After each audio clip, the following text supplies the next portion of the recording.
Our next speaker is the Undersecretary of the U.S. Army. He, Secretary Wormuth, and the Chief just rolled out the new Army Force Posture Strategy last week.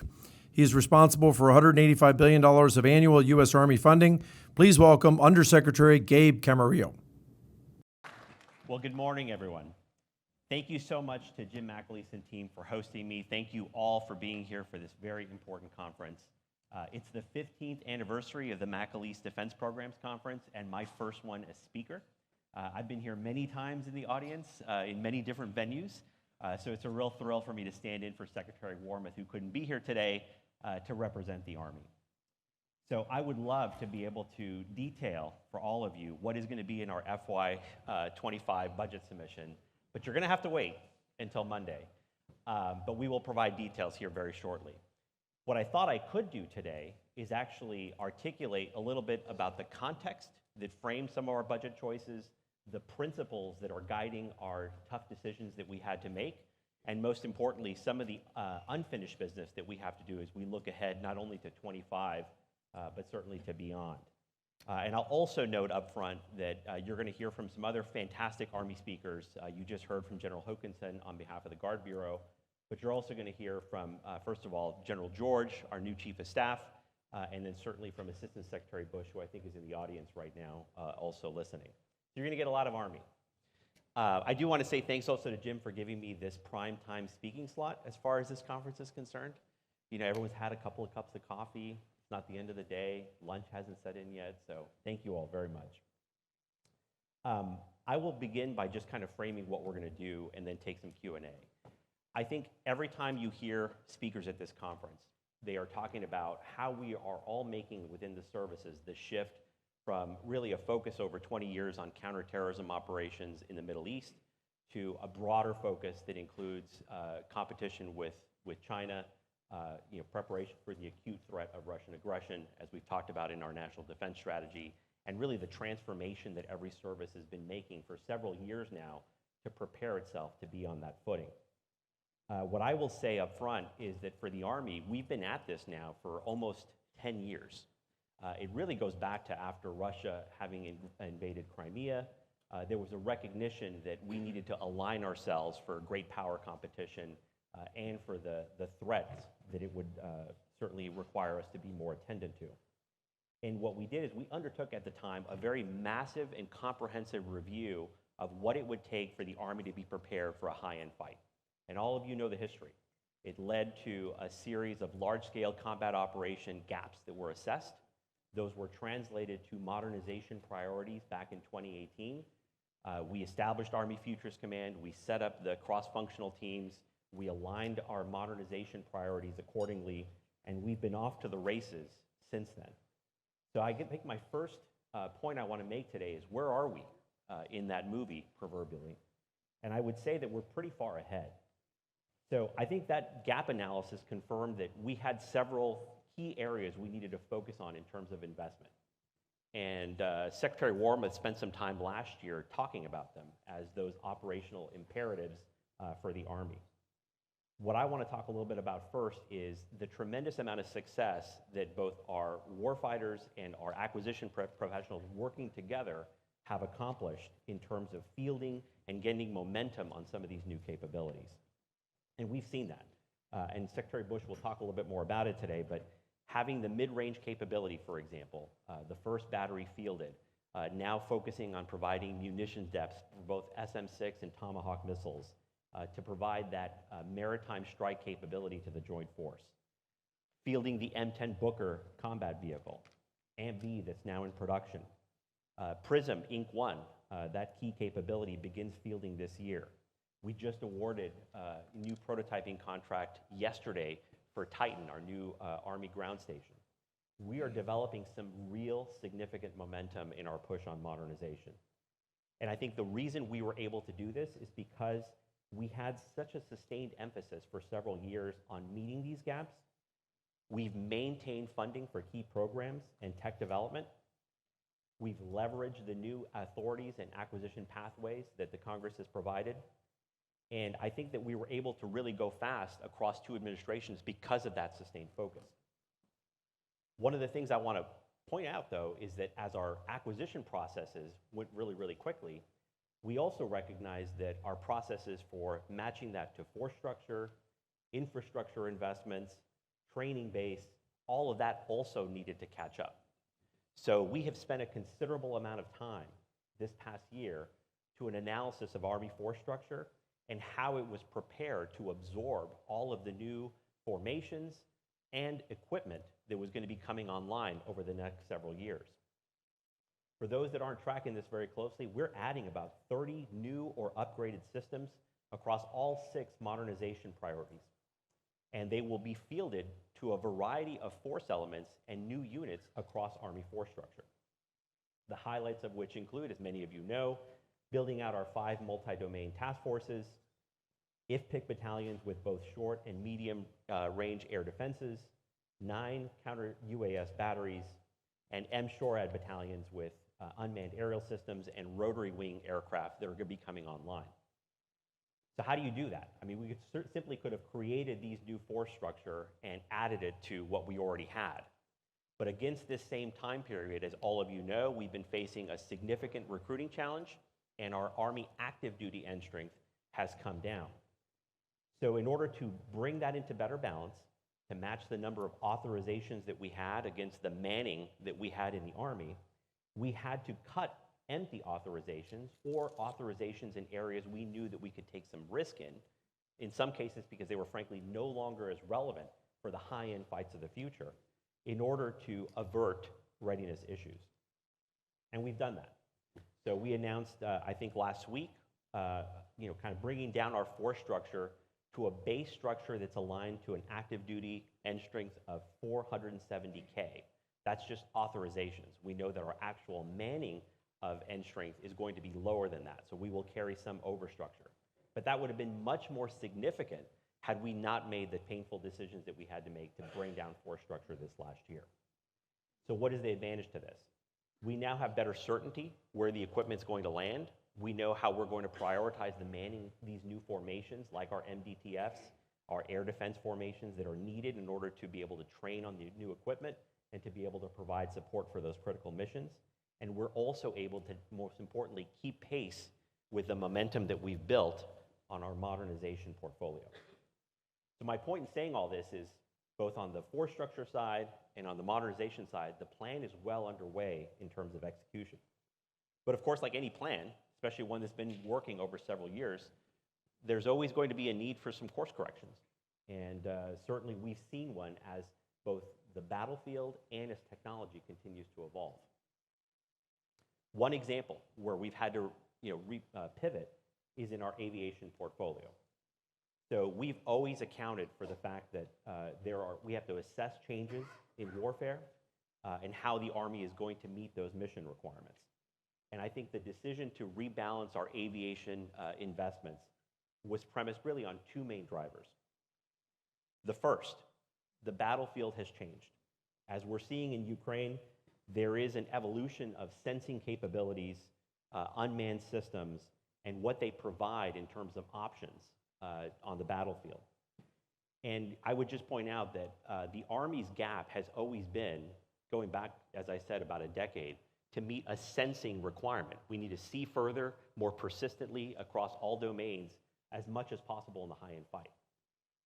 Even before we made this decision, the blend of assets that are used to meet that sensing requirement is varied. It includes a combination of space-based sensors, launched effects, ground-based effects, as well as manned and unmanned capabilities.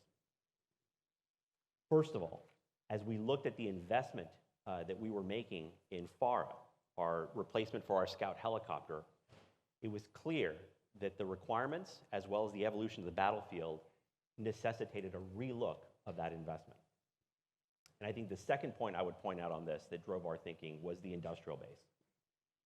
Over the last 2 years in the conflict with Ukraine, we have learned one thing very clear: the significance of and depth of our industrial base, the resilience of our production and manufacturing capacity, and how it relates to our collective security around the globe. Yet at the same time, over the last couple of years, we faced the real prospect of closing production and sustainment lines for 2 of our major platforms. the CH-47 and the UH-60 fleets as those production contracts came to a close.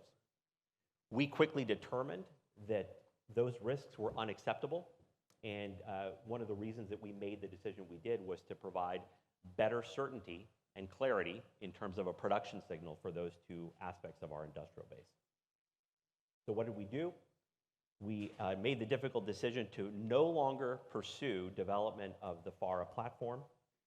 We also concluded the development of the UH-60 Victor model. We've delayed further development right now, or at least production, of the ITEP engine to allow for that engine to be better integrated and aligned with the other platforms that it's going to be integrated into. And we have phased out some of the legacy UAV systems like Raven and Shadow. And in lieu of that, it is a real investment in other aspects of the Army aviation portfolio. We are going to invest in a new multi-year over the next several years for the UH-60 Mike model. We're going to invest a significant amount of RDT&E into future upgrades for the Black Hawk platform. It will sustain the engineering base for that particular platform. We're going to move forward into production for CH-47 Block 2. We've accelerated investments in the FTUAS, Future Tactical UAS program. That includes launched effects and COTS UAVs. So we are making a shift, but it retains a significant amount of commitment and investment to the Army's aviation portfolio. And I would also just say that our shifts remain entirely consistent with those gaps that we identified several years ago that we knew that we needed to close. And I would argue that it actually positions us even better to help meet those gaps well into the future. The second area where we've had to pivot, going back the last couple of years, is what we've learned from Ukraine. I think if you go back to 2018 when the Army modernization priorities were started, nobody quite knew that munitions depth and investment in production capacity of our critical munitions was going to be as significant a need as we have certainly recognized over the last 2 years that it has been. So we have invested heavily in that area, and I think you'll see that in the FY25 base budget. But I do want to point something out. This is not just a conversation about what's in our base budget submission. Our ability to meet the requirements for this aspect of the industrial base is entirely dependent upon a supplemental appropriation. It is through those supplementals and the support from Congress we have been able to ramp up production capacity. We've invested in new facilities for not only precursors for our munitions, but some of the most critical components that are hard to source or in very limited sourcing around the globe. That investment through our supplementals has what has enabled us to be able to ramp up, for example, 155 artillery shell production from where we were 28K per month to now we're going to get to 36K per month in April. But the goal has always been to get to 100,000 rounds per month by the end of FY25. We cannot do that unless we continue to get this last supplemental. And I do really want to point that out. This supplemental that is pending action in Congress has about $3 billion of investment that are absolutely critical to us meeting that goal. That's not only the production of specific components for those 155 shells, but it's also facilitization and other production capacity investments that are needed for us to get there. And the longer that supplemental is delayed, the longer it puts our ability to meet that timeline at risk. And I would just point out, that's critical not only to our allies and partners who are also buying 155, but it's also critical to us in the Army in our ability to restore and replenish our own supply. I do want to pivot really quickly to changing how we buy, because I think the changing pace or the accelerating pace of technological change requires us to adjust. I think we have been very successful using the authorities Congress has given us, and I think Assistant Secretary Bush has talked a lot about that. We've been able to go fast. I think we've been able to, I think he said last year, crack the code on the way we do requirements in the Army. I also think there's been a quiet revolution over the last 8 to 10 years in the Army in the sense that we no longer feel like we have to field the exact same standardized piece of equipment to every unit for the next 20 to 30 years. We know that we can buy incrementally, we can let units experiment with new technology, and we're okay with what used to be called non-standard equipment. It started with our tactical network first, but I think that's evolved as well to things like tactical UAVs. You've heard General Rainey talk about experimenting with autonomous systems and integrating them into our formations, which he refers to as the human-machine integrated formations. We're now looking at how we can do that on our mission command architecture, and you've heard some of our leaders talk about that. We'll have more to say later. Counter UAS is a key example of this, our ability to place a lot of different bets across the industrial base and make sure that we're positioned to be able to field capability as it evolves over time. And I would say that our chief, General George, calls this continuous transformation. It is the need to be able to very, very quickly and effectively pivot as needed at the pace of technology. And I'll let him talk more about that later today. But I also want to say that we've got to look ahead to experimenting with different buying models. And here's the problem we fundamentally have. Look back to 2016, 2017, where there was a lot of discussion about acquisition reform. It was about how do you get to production faster on new critical technology. I think we're doing a lot better as a department. Certainly in the Army, proof is in the pudding. The challenge we now have is what happens when you need to continuously upgrade that technology and you need to be able to pivot just as quickly as you can get onto a first initial production contract. That presents some tensions because the model right now, which is industrial, is that every company, every vendor is assuming a long production tail to amortize their costs. But at the same time, we need to be able to pivot as quickly as we need to as the pace of technology changes.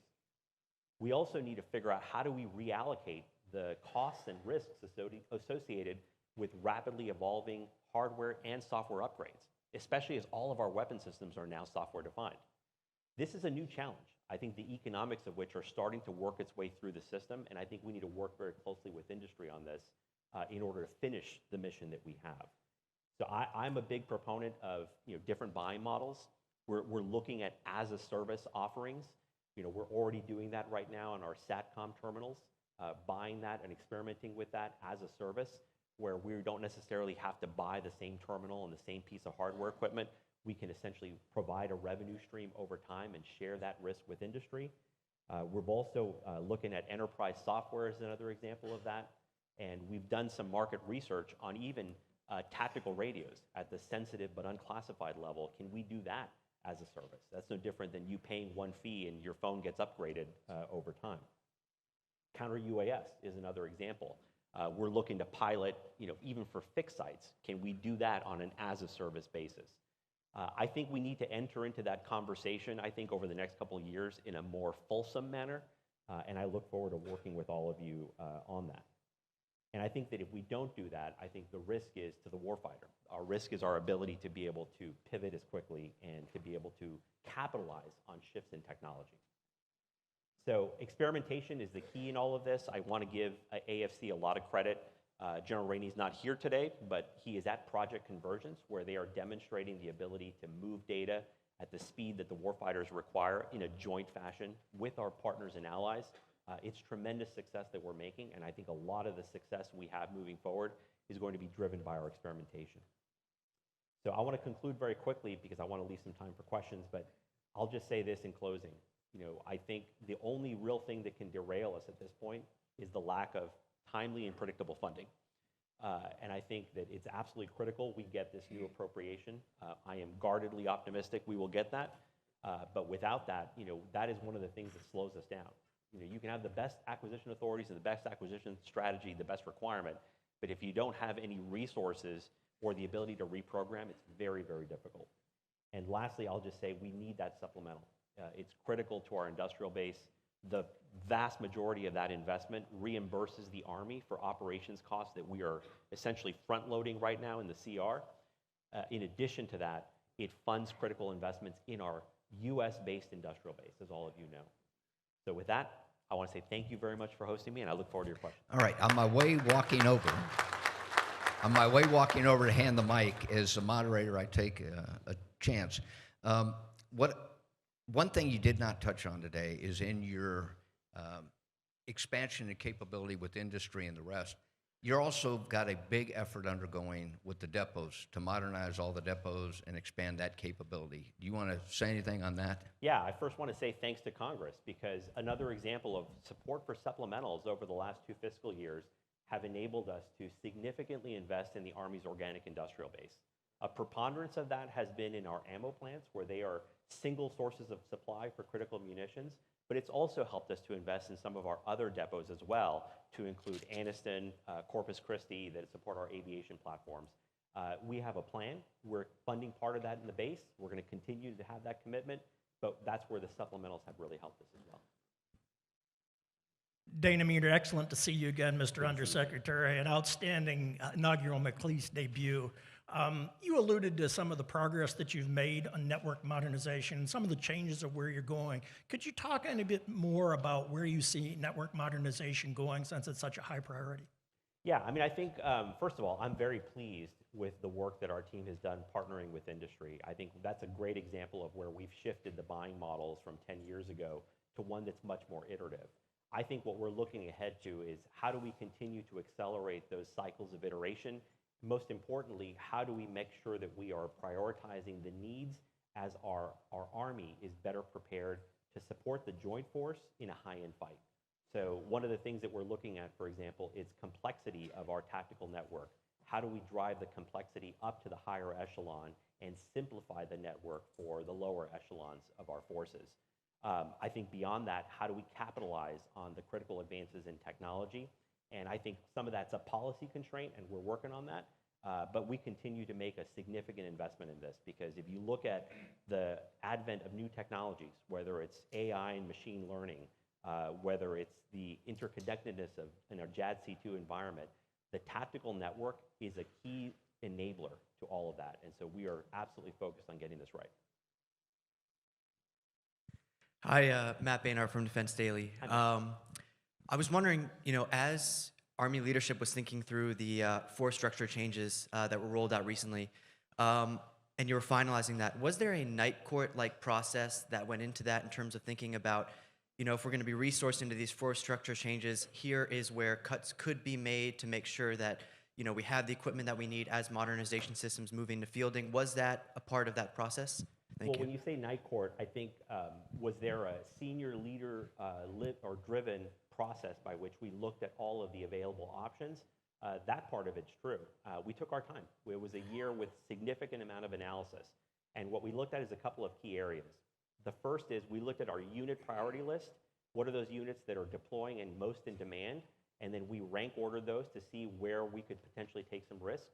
We looked at people optimization, which is the term that we use, which is really essentially looking at each MOS structure and where they had grown over the last 20 years, where they were in demand, where we had manning shortages, and how would that provide a data point in the picture. And then, of course, we looked at our close combat forces to see how they needed to adapt to the high-end fight from counterterrorism operations. And so some of the force structure associated with that was another area we looked at. So if you blend all those inputs together, what the team collectively did was to recommend a phased series of reduction in authorizations. So these are just billets to figure out, with the manpower we have, where do we need to put it over the next 5 years in a way that's going to make us ready to absorb the new equipment. So a good example of that is integrated air and missile defense systems. As those are coming online, do we have the right personnel that are currently in limited supply? Can we grow them and be able to have them ready to operate the equipment? Okay, good. Hey, good morning. Scott morning. Porter from Thales. Question for you, maybe Secretary Bush too. Picking up on the network modernization question from this gentleman, and all the results coming in from convergence and everything. Do you see us moving forward in the network comms world, since it's so active and so many technologies coming on, with big multi-year programs, or maybe incremental procurements, as we move forward, or some mix of both? We want to hear from industry what their thoughts are on that, because frankly, I think that's a paradigmatic case of where I think the buying models and the economics have to shift. There is a software and a hardware component to this. There is a need to provide, I think, to industry a steady revenue demand signal. But at the same time, there is a need for the Army to be able to pivot and get the best of breed technology, and also capitalize on some of the shifts in terms of what capabilities are out there in the private sector very, very quickly. So what that means in terms of production contracts, I'm going to defer later on. I think when Secretary Bush speaks, he's the one that decides the acquisition strategies for the Army as the acquisition executive. But I think we need to explore collectively what's the art of the possible. I think industry needs to be able to make a profit. They need to be incentivized in order to be able to invest in the R&D. But we also need to be able to pivot as quickly as the pace of technology requires. Sam Scove, Defense One. So when it comes to equipping these counter-drone units, there's obviously a lot of different choices out there. There's a lot of different applications. I was wondering if you could talk a little bit in practical terms about the process for selecting what types of equipment will be fielded. Thank you. Well, before I even answer that question, I will just say we can't do anything without resources. So I'll point out that in the current 24 appropriations bill that is pending action, hopefully this month, there is funding for 225 Coyote interceptors that could be used today to be able to defend our troops and ensure that we meet those requirements. So we can't do anything without the resources. But to speak to your specific question, there's a variety of ways that we've looked at understanding what's the art of the possible in terms of offerings. We first of all established a joint counter UAS office across the department. It was primarily tasked with looking at what's out there, surveying all the services requirements, and getting very quickly into prototype all the different systems that are out there. That's both kinetic systems that use interceptors like Coyotes, as well as non-kinetic options like directed energy, like high energy lasers and high powered microwaves. They've done a great job of maturing and working with industry to refine what those prototypes and those options are. Now comes the part about buying it. We have a program of record that provides a capability with a lot of tech insertion opportunities down the road to be able to buy systems that we're fielding today. That program is working really well, and it's got a lot of flexibility built into it. Beyond that, we have invested right now in the Army over the last couple of years, and will continue to invest in these non-kinetic capabilities. You've got to bend the cost curve, obviously. You don't want to shoot at every single target, if you don't have to, a very expensive and costly interceptor. The idea is for some of these threats, you might be able to use directed energy. And those are maturing at a very, very good pace. I would point out that we have a lot of prototypes, some of which we're getting operational feedback on even as we go forward.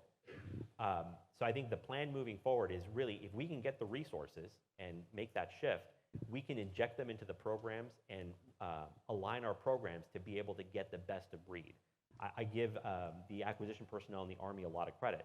They've structured our counter UAS programs with a lot of flexibility, so we can do at the subsystem level a lot of competition for tech insertion. So like as the high energy lasers and high powered microwaves come online, we have a path to get them into our existing programs of record and into production. But back to my point, we don't want to be stuck with that version of the system for the next 5 years. We've got to find a way to keep iterating and keep investing in R&D to make sure that the cycles give us the very best capabilities moving forward. Sir, time for one more question, and then I'm going to exercise a parochial Army aviator question. Please. With the cancellation of FARA, the deferment of the ITIP engine for at least a couple of years for integration, there's about a $3.5 billion savings. Is this similar to the Comanche decision where the money stays within the aviation portfolio and is then reinvested into, because I've heard talk about the CH-47 Block 2 and the Black Hawk, but not about the Apache, which is being flown way beyond what we ever expected it to be. So is this kind of a reinvestment to bring the current fleet up to the requirement? I think the analogy is similar, but what I would say is that the reinvestment of the savings from the no longer developing FARA have been reinvested in the aviation portfolio predominantly. And that, as I said earlier, goes to production of the 2 other platforms, R&D upgrades for the Black Hawk, continued investment in the unmanned aerial systems. And I mentioned launched effects, I mentioned FTUAS, and I mentioned COTS UAVs as examples of that. So I think when the budget comes out on Monday, you'll see the specifics of it. Overall, the takeaway for all of you is it is a continued very strong commitment to Army aviation and continued investment in the overall portfolio. Apache, as you noted, is a platform that's still in production right now. We're going to have these platforms in the Army inventory for many, many years, and we want to make sure that we're positioned to continue that investment.